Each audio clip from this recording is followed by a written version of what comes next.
Los principios de Neolengua.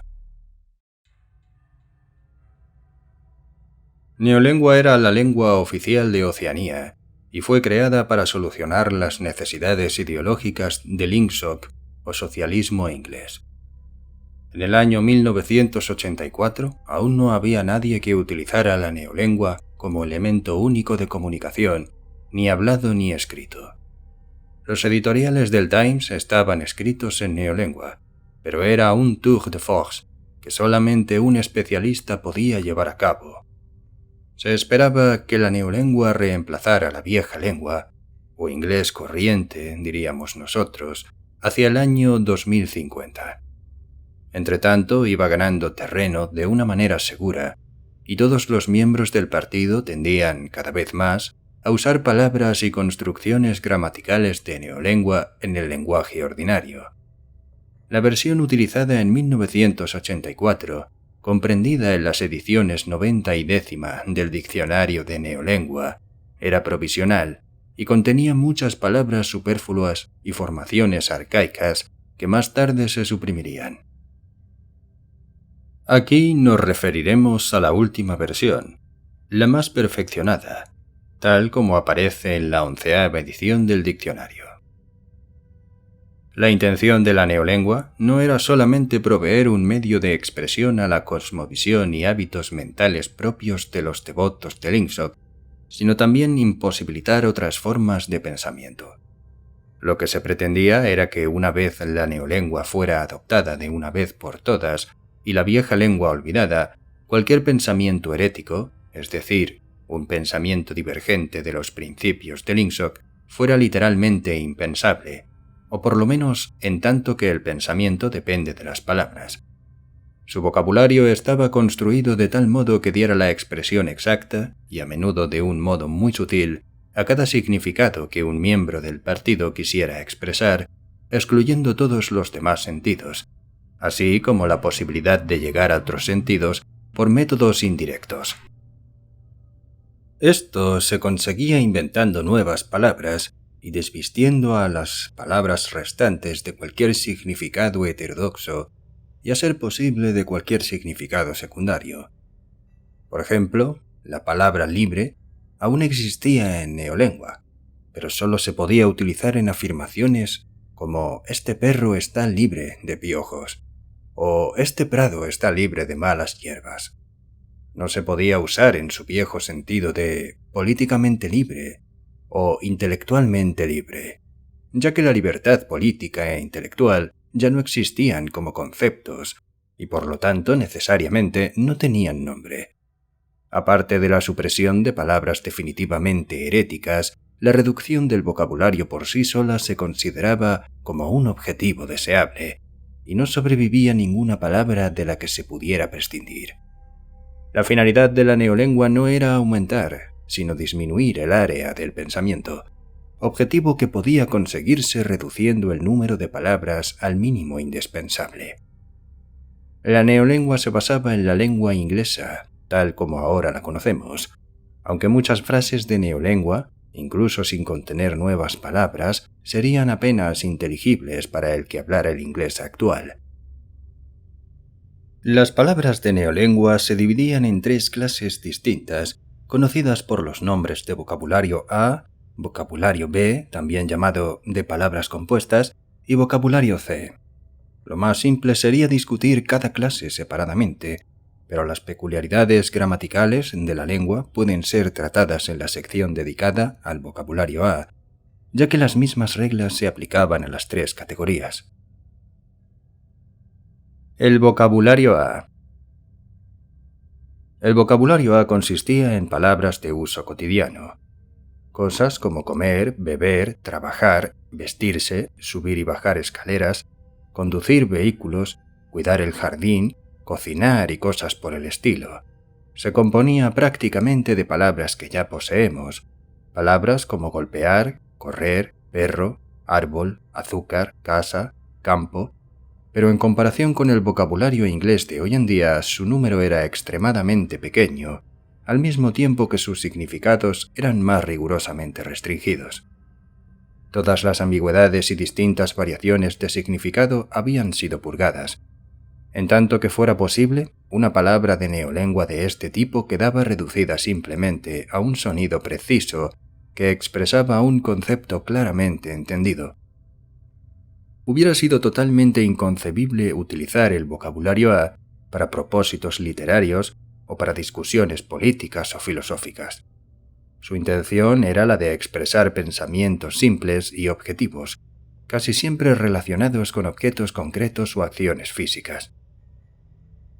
La gramática de la neolengua tenía dos grandes peculiaridades. La primera era una intercambiabilidad casi total entre las distintas partes de la oración. Cualquier palabra de la lengua, en principio esto era aplicable incluso a palabras abstractas como sí o cuándo, se podía usar como verbo, nombre, adjetivo o adverbio. Entre la forma del verbo y la del nombre, cuando eran de la misma raíz, no había nunca ninguna variación, y así esta regla por sí misma suponía la destrucción de muchas de las formas arcaicas. La palabra pensamiento, por ejemplo, no existía en neolengua. En su lugar existía pensar, que hacía la función de verbo y de nombre. Aquí no se seguía ningún principio etimológico. En otros casos se conservaba el sustantivo original y en otros casos el verbo. Incluso cuando un nombre y un verbo de significado parecido no tenían una relación etimológica, con frecuencia se suprimía el uno o el otro. No existía, por ejemplo, una palabra como cortar, ya que su significado quedaba lo suficientemente cubierto por el nombre verbo cuchillo. Los adjetivos se formaban añadiendo el sufijo lleno al nombre verbo y los adverbios añadiendo de modo. Así, por ejemplo, rápido lleno quería decir rapidez y rápido de modo significaba rápidamente. Se conservaron algunos adjetivos de hoy en día como bueno, fuerte, grande, negro, blando, pero en un número muy reducido. Por otra parte, su necesidad era mínima, ya que se llegaba a cualquier significado adjetival añadiendo lleno a un sustantivo verbo. No se conservaron ninguno de los adverbios hoy existentes, exceptuando algunos que acababan en de modo. La terminación de modo era invariable. La palabra bien, por ejemplo, se sustituyó por buen modo. Además, a cualquier palabra, y esto, como principio, se aplicaba a todas las palabras del idioma, se le daba sentido de negación añadiendo el prefijo in, o se le daba fuerza con el sufijo plus, o para aumentar el énfasis, doble plus.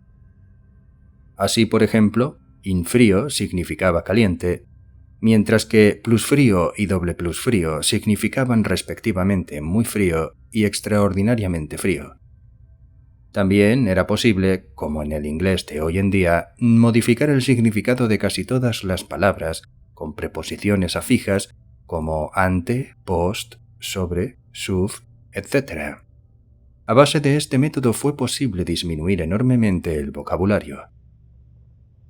Poniendo por caso la palabra bueno, ya no habría necesidad de la palabra malo, ya que el significado requerido se expresaba tan bien o incluso mejor por imbueno. Lo único necesario, en el caso de que dos palabras formaran una pareja de significación opuesta, era decidir cuál suprimir. Oscuridad, por ejemplo, podía ser reemplazada por inluz o luz por inoscuro, según lo que se prefiera. La segunda característica de la gramática de la neolengua era su regularidad. Aparte de algunas excepciones bajo mencionadas, todas las inflexiones seguían las mismas reglas. Así, en todos los verbos, el pretérito y el participio pasado eran el mismo y terminaban en ed. En inglés, en español acabarían con la misma letra o seguirían como los verbos regulares. Por ejemplo, robé, hace, pensé, comer, comí. Los ejemplos ingleses robar o pensar en español ya son verbos y no justifican el ejemplo. El pretérito de pensar, pensé, de robar, robé, y así en toda la lengua. Todas las otras formas, mandó, dio, habló, trajo, cogido, etc., fueron abolidas. Los plurales de hombre, buey, vida, eran hombres, bueyes, vidas.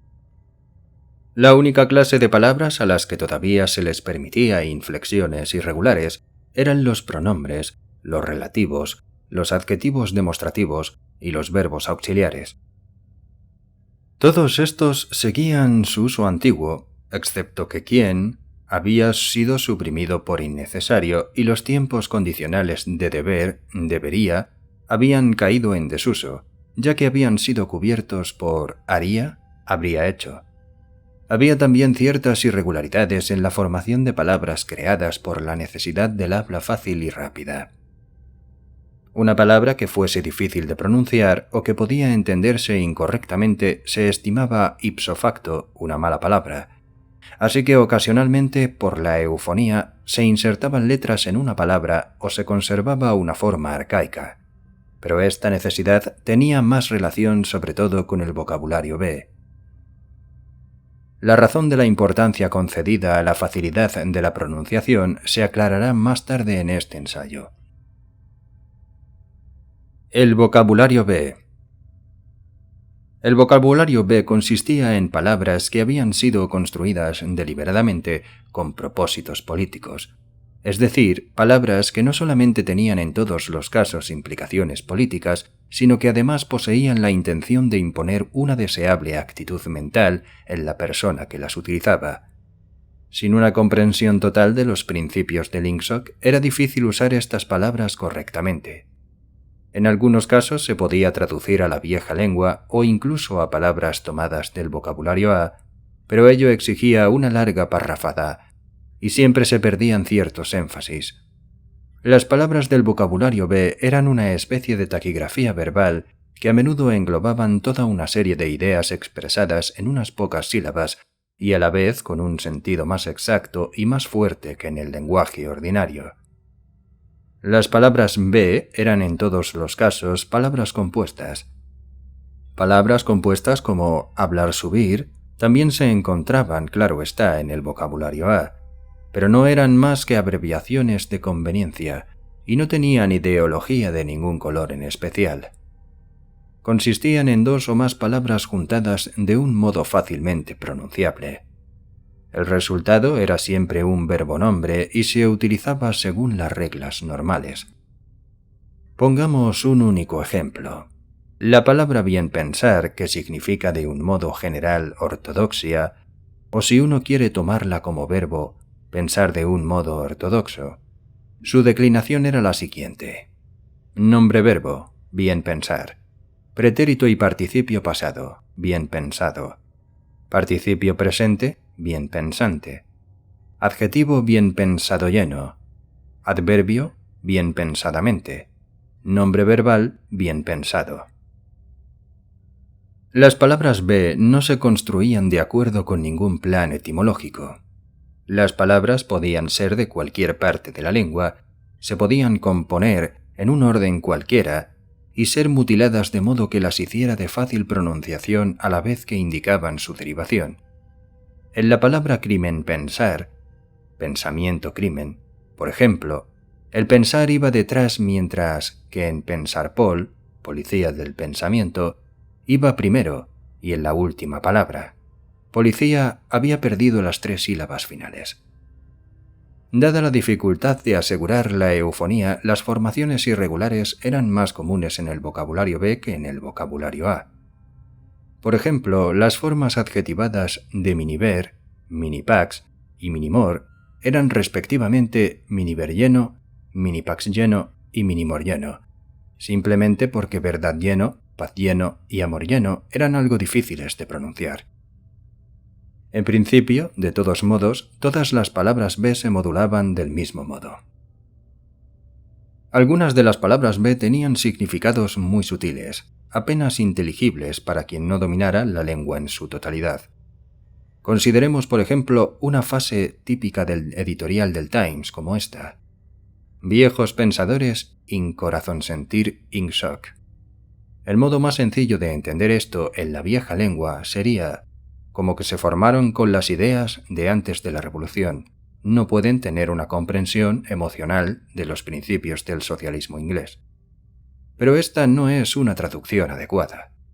En primer lugar, para lograr captar el significado de la frase arriba mencionada, habría que tener una idea clara de lo que se entiende por Ingsoc. Y además, solo una persona totalmente educada en el Ingsoc podía apreciar toda la fuerza de la palabra corazón sentir, que implicaba una ciega y entusiasta aceptación difícil de imaginar hoy, de la palabra viejo pensar, que estaba inextricablemente mezclada con la idea de maldad y decadencia. Pero la función especial de ciertas palabras de neolengua, de las que viejo pensar era una, no era tanto expresar su significado como destruirlos. Estas palabras, pocas en número por supuesto, habían extendido su significado hasta el punto de contener, dentro de ellas mismas, toda una serie de palabras que, como quedaban englobadas por un solo término comprensivo, ahora podían ser relegadas y olvidadas. La mayor dificultad con la que se encontraban los compiladores del diccionario de neolengua no era inventar nuevas palabras, sino la de precisar, una vez inventadas aquellas, cuál era su significado. Es decir, precisar qué series de palabras quedaban invalidadas con su existencia. Tal como ya hemos visto con la palabra libre, las palabras que en su día hubieran tenido un significado herético, a veces se conservaban por conveniencia, pero limpias de los significados indeseables. Innombrables palabras como honor, justicia, moralidad, internacionalismo, democracia, ciencia y religión simplemente habían dejado de existir. Unas cuantas palabras hacían de tapadera y al encubrirlas las abolían. Todas las palabras agrupadas bajo los conceptos de libertad e igualdad, por ejemplo, se contenían en una sola, bien pensar, mientras que todas las palabras reunidas bajo los conceptos de objetividad y racionalismo quedaban comprendidas en la única palabra viejo pensar. Mayor precisión hubiera sido peligrosa. Lo que se requería de un miembro del partido era un punto de vista similar al de los antiguos hebreos, que sabían, sin saber mucho más, que todas las naciones aparte de la suya adoraban a dioses falsos. No necesitaban saber que estos dioses se llamaban Baal, Osiris, Moloch, Astarot, etc. Probablemente, cuanto menos supiesen sobre ellos, mejor para su ortodoxia. Conocían a Jehová y sus mandamientos. Sabían, por lo tanto, que todos los dioses con otros nombres y atributos eran dioses falsos. De manera parecida, el miembro del partido sabía lo que constituía la correcta norma de conducta, y de un modo increíblemente vago y general lo que podía apartarle de ella. Su vida sexual, por ejemplo, estaba totalmente regulada por las dos palabras de neolengua, sexo-crimen, inmoralidad sexual, y buen sexo, castidad. El sexo-crimen cubría infracciones de todo tipo: fornicación, adulterio, homosexualidad y otras perversiones, y además el coito normal practicado por placer. No había necesidad de nombrarlos separadamente, ya que todos eran igualmente culpables y merecían la muerte. En el vocabulario C, que consistía en palabras técnicas y científicas, existía la necesidad de dar nombres especializados a ciertas aberraciones sexuales, pero el ciudadano normal no las necesitaba. Este sabía lo que se quería decir buen sexo, es decir, el coito normal entre marido y mujer, con el solo propósito de engendrar hijos y sin placer físico por parte de la mujer. Todo lo demás era sexo-crimen. En neolengua era casi imposible seguir un pensamiento herético más allá de la percepción de su carácter herético. A partir de este punto faltaban las palabras necesarias. Ninguna palabra en el vocabulario B era ideológicamente neutral. Muchas eran eufemismos. Palabras como, por ejemplo, gozocampo, campo de trabajos forzados, o minipax, ministerio de la paz, es decir, ministerio de la guerra, significaban exactamente lo opuesto de lo que parecían indicar. Algunas palabras, por otro lado, traducían una franca y despreciativa comprensión por la naturaleza real de la sociedad de Oceanía. Por ejemplo, prolealmento significaba la porquería de entretenimiento y falsas noticias que el partido daba a las masas. Otras palabras, además, eran ambivalentes, teniendo la connotación de bueno cuando eran aplicadas al partido y de malo cuando eran aplicadas al enemigo. Pero además, había gran cantidad de palabras que a primera vista parecían meras abreviaciones y que extraían su color ideológico no de su significado, sino de su estructura. Hasta donde fuera posible, todo lo que pudiera tener un significado político de cualquier tipo entraba en el vocabulario B. Los nombres de organizaciones, grupos de personas, doctrinas, países o instituciones, o edificios públicos, habían quedado recortados de forma muy sencilla, es decir, una sola palabra fácilmente pronunciable con el menor número de sílabas y que conservaba la derivación original. En el Ministerio de la Verdad, por ejemplo, el departamento de registro donde trabajaba Winston Smith se llamaba RegDep, el departamento de ficción se llamaba FicDep, el departamento de teleprogramas se llamaba Teledep, etc. La finalidad no era solo ganar tiempo. Incluso en las primeras décadas del siglo XX, las palabras y frases abreviadas habían sido uno de los rasgos característicos del lenguaje político, y era notorio que la tendencia a usar abreviaturas de este tipo era más marcada en países y organizaciones totalitarias. Ejemplos de ello son palabras tales como nazi, Gestapo, Comintern, Imprecor y Agitrop. Al principio esta práctica se había adoptado instintivamente, pero en neolengua se utilizaba con un propósito consciente. Habían observado que abreviando un nombre se estrechaba y alteraba sutilmente su significado, perdiendo la mayoría de asociaciones de ideas que de otra manera habría mantenido. Las palabras internacional comunista, por ejemplo, evocan la imagen polifacética de solidaridad humana, banderas rojas, barricadas, Karl Marx y la Comuna de París. La palabra Comintern, por otro lado, solo sugiere una organización tupida y cerrada con una doctrina concreta. Se refiere a algo tan fácilmente reconocible y limitado en su propósito como una silla o una mesa. Comintern es una palabra que se puede pronunciar casi sin pensar, mientras que internacional comunista es una frase en la que uno tiene que detenerse por lo menos unos momentos. Del mismo modo, las asociaciones ideológicas que la palabra Miniver evoca son menores y más controlables que las sugeridas por Ministerio de la Verdad. Esta era la razón del hábito de abreviar siempre que fuera posible, así como también el casi exagerado cuidado que dedicaban a facilitar la pronunciación de las palabras. En neolengua, la obsesión de la euforia pesaba más que cualquier otra consideración, salvo la exactitud del significado. Si era necesario, siempre se sacrificaba la regularidad de la gramática en aras de la euforia. Y con razón, ya que lo que se requería, sobre todo por razones políticas, eran palabras cortas y de significado inequívoco que pudieran pronunciarse rápidamente y que despertaran el mínimo de sugerencias en la mente del parlante. Las palabras del vocabulario B incluso ganaban en fuerza por el hecho de ser tan parecidas. Casi invariablemente estas palabras bien pensar, minipax, prolealimento, sexocrimen, gozocampo, insoc, corazón sentir, pensar pol y muchas otras eran palabras de 2 o 3 sílabas con el acento tónico igualmente distribuido entre la primera sílaba y la última. Su uso fomentaba una especie de conversación similar a un cotorreo, a la vez roto y monótono. Era esto precisamente lo que pretendían. La intención era formar un lenguaje, sobre todo el que versaba sobre materias no neutrales ideológicamente, tan independiente como fuera posible de la conciencia. En asuntos de la vida cotidiana, sin duda era necesario, o algunas veces necesario, reflexionar antes de hablar, pero un miembro del partido, llamado a emitir un juicio político o ético, debía ser capaz de disparar las opiniones correctas tan automáticamente como una ametralladora las balas.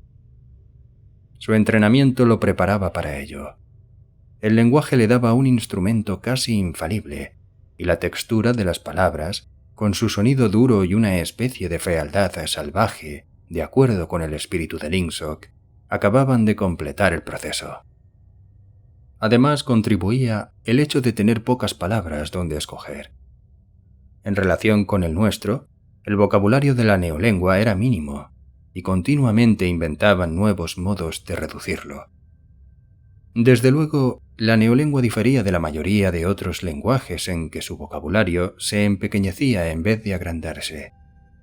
Cada reducción era una ganancia, ya que cuanto menor era el área para escoger, más pequeña era la tentación de pensar. En definitiva, se esperaba construir un lenguaje articulado que surgiera de la laringe sin involucrar en absoluto a los centros del cerebro. Este objetivo se explicita francamente en la palabra de neolengua hablapato, que significa cuacuar como un pato. Como otras palabras de neolengua, hablapato era de significado ambivalente. Si las opiniones cuacuadas eran ortodoxas, solo implicaban alabanza, y cuando el Times se refería a uno de los oradores del partido como un doble plus bueno cuacuador, estaba emitiendo un caluroso y valioso cumplido. El vocabulario C. El vocabulario C era complementario de los otros dos y contenía totalmente términos científicos y técnicos. Estos se parecían a los términos científicos en uso hoy en día y procedían de las mismas raíces, pero se tomó el cuidado habitual para definirlos rápidamente y despojarlos de los significados indeseables. Se atenían a las mismas reglas gramaticales que las palabras de los otros dos vocabularios. Muy pocas palabras C tenían uso en las conversaciones cotidianas o en el lenguaje político. Cualquier científico o técnico podía encontrar todas las palabras necesarias en la lista dedicada a su especialidad, pero solo tenía una mínima idea de las palabras de las otras listas. Solamente unas cuantas palabras eran comunes a todas las listas, y no existía un vocabulario que expresase la función de la ciencia como actitud mental o como método intelectual, independiente de sus ramas particulares. No había, de hecho, palabra para designar la ciencia, quedando cualquier significado que pudiera tener suficientemente cubierto por la palabra Ingsoc. Por lo que se ha explicado, podrá verse que en neolengua la expresión de opiniones heterodoxas de bajo nivel era casi imposible. Era factible, claro está, emitir herejías de un tono muy crudo y elemental, como una especie de blasfemia. Hubiera sido posible, por ejemplo, decir «el gran hermano imbueno», pero esta aseveración, que a un oído ortodoxo le sonaba como una manifiesta absurdidad, no podría haber sido sostenida con argumentos racionales, ya que faltaban las palabras necesarias.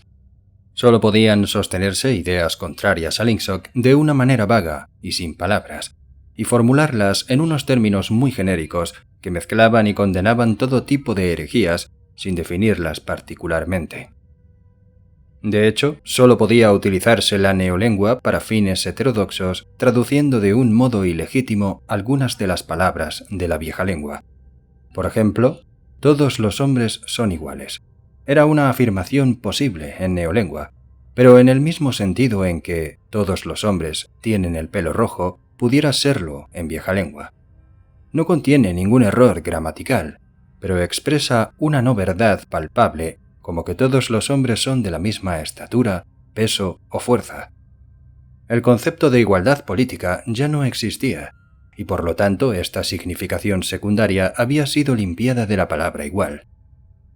En 1984, cuando vieja lengua era todavía el medio normal de comunicación, teóricamente existía el peligro de que al usar palabras de neolengua uno recordara sus significados originales. En la práctica no era difícil, para alguien bien versado en el doble pensar, evitar que esto ocurriera, pero dentro de 2 generaciones se evitaría incluso la posibilidad de este peligro. Una persona creciendo con neolengua como único lenguaje no sabría nunca que había tenido antes la acepción de igualdad política, o que libre había significado anteriormente intelectualmente libre, del mismo modo que, por ejemplo, una persona que no hubiera oído hablar nunca de ajedrez podría saber los segundos significados aplicables a la reina y a la torre. Por lo tanto, quedaría descartada la posibilidad de cometer muchos crímenes y errores simplemente porque no tenían nombre, y en consecuencia son inimaginables, y era de esperar que con el paso del tiempo las características que distinguían a la neolengua se volverían más y más acusadas.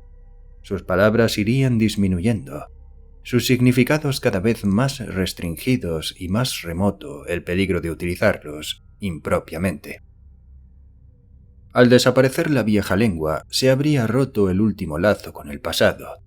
La historia ya se había reescrito, pero algunos fragmentos de la vieja literatura sobrevivían aquí y allá, imperfectamente censurados, y mientras persistiera el conocimiento de la vieja lengua, era posible leerlos. En el futuro, tales fragmentos, incluso si sobrevivieran, serían inteligibles e intraducibles. Era imposible traducir un pasaje de vieja lengua a neolengua, salvo que se refiriera a algún proceso técnico, a hechos de la vida cotidiana, o bien fuese ya de tendencia ortodoxa. Bien pensante sería la expresión en neolengua. En la práctica, esto suponía que ningún libro escrito antes de 1960 podía traducirse por completo. La literatura anterior a la Revolución solo podía estar sujeta a una traducción ideológica, o sea, a una alteración tanto de las palabras como del sentido. Tomemos, por ejemplo, el tan conocido pasaje de la Declaración de la Independencia. Entendemos que son verdades evidentes el que todos los hombres han sido creados iguales, que han sido dotados por su Creador con ciertos derechos, inalienables, entre los que se encuentran la vida, la libertad y la búsqueda de la felicidad.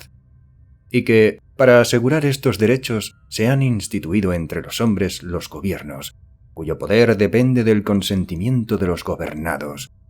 Y que, cuando cualquier forma de gobierno perjudica estos fines, el pueblo tiene derecho a alterarla o abolirla e instituir una nueva. Hubiera sido imposible traducir este párrafo a neolengua conservando el sentido del original. La traducción más aproximada consistiría en tragarse todo el pasaje como crimen tal. Una traducción completa solo podía ser ideológica, con lo que las palabras de Jefferson se habrían convertido en un panegírico sobre el gobierno absoluto. Buena parte de la literatura del pasado ya se había transformado en esto. Consideraciones de prestigio aconsejaban conservar el recuerdo de algunas figuras históricas, poniendo al mismo tiempo algunas de sus grandes acciones en relación con la filosofía de Ingsoc. Varios escritores como Shakespeare, Milton, Swift, Byron, Dickens y otros estaban en proceso de traducción. Una vez terminado este trabajo, sus escritos originales, junto con el resto que hubiera sobrevivido de la literatura del pasado, sería destruido. Estas traducciones eran un proceso lento y difícil, y no se esperaba que fueran terminadas antes de la primera o segunda década del siglo XXI. Había también una gran cantidad de literatura meramente utilitaria, manuales técnicos indispensables y cosas por el estilo, que debían ser tratados del mismo modo. Para dar tiempo a este trabajo preliminar, se fijó una fecha tan lejana como el año 2050 para la adopción definitiva de la neolengua.